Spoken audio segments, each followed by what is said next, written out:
7 sebab mengapa musibah datang bertubi-tubi. Yang pertama, karena banyaknya maksiat. Surah Yasin ayat 19 yang kita baca setiap hari. Kemalangan-kemalangan terjadi, musibah-musibah terjadi, malapetaka terjadi karena dosa keterlaluan kalian kepada Allah. Yang kedua, karena banyaknya orang berbuat zalim. Dengarkan surah Qasas ayat 59. Kami tidak akan menghancurkan satu daerah kecuali para penduduknya banyak berbuat zalim. Anak durhaka pada orang tua, istri yang berani kepada suaminya, perampok, pembunuhan di mana-mana. Ini mengundang bala bencana. Yang ketiga, mengundang bala bencana karena kelakuan tangan-tangan manusia. Rum 41. Telah tampak kerusakan di daratan dan lautan karena tangan-tangan jahil manusia, agar mereka merasakan akibat perbuatan mereka. Sebagian mereka merasakan akibat perbuatan mereka, agar mereka kembali kepada Allah. Yang keempat, bencana terjadi karena para tokoh melakukan kemaksiatan dan kezaliman. Dengarkan dengan iman, wahai penduduk Indonesia yang mulia, bila kami ingin menghancurkan suatu negeri, kami perintahkan para tokohnya untuk taat kepada Allah, tapi mereka maksiat, tapi mereka berbuat zalim, tapi mereka khianat kepadaku dan kepada makhlukku.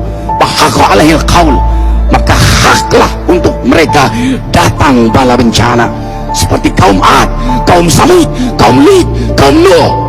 Kami hancurkan sehancur-hancurnya. Siapa tokoh itu?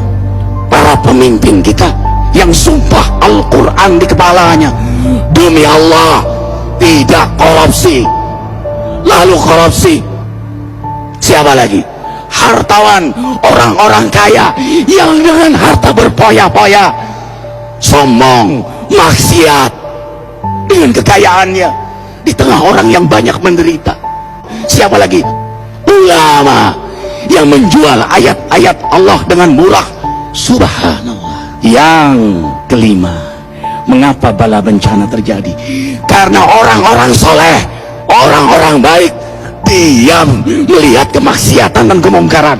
Surah Al-Anfal ayat 25. Takutlah kalian dengan musibah yang tidak hanya menimpa orang yang maksiat, orang yang berbuat zalim, tapi juga kalian orang-orang soleh.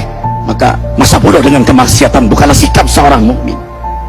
Amar ma'ruf nahi munkar adalah amal cerdas. Yang keenam, justru karena rahmat Allah, karena peringatan yang Allah hadirkan agar hadir mahkamah kesabaran kita. Ikhwah, dengarkan dengan iman surah Al-Baqarah ayat 155, 156, 157. Kami pasti uji kalian dengan sesuatu yang buat kalian takut lapar, takut miskin, takut kematian. Tapi kabarkan berita gembira bagi hamba Allah yang sabar dari semua ujiannya, yang mereka berkata, sesungguhnya kami milik Allah dan sesungguhnya kami akan kembali kepada Allah. Yang terakhir, yang ketujuh, ada yang nanya, bagaimana yang maksiat yang selamat? Tenang-tenang saja. Yang berbuat zalim malah sukses. Di mana keadilannya? Allah Maha Adil. Dengarkan surah Hud ayat 15-16. Barang siapa mencari kesenangan dunia lalu dia menghalalkan semua cara, apa kata Allah? Kami beri, tapi di akhirat tidak mendapatkan secuil pun kenikmatan, malah nikmat di dunianya menjadi bahan bakar azab untuk dirinya. Itulah istidrat. Lalu apa sikap kita sekarang? Orang beriman menjadikan peristiwa apapun sebagai jalan untuk mendekatkan dirinya kepada Allah.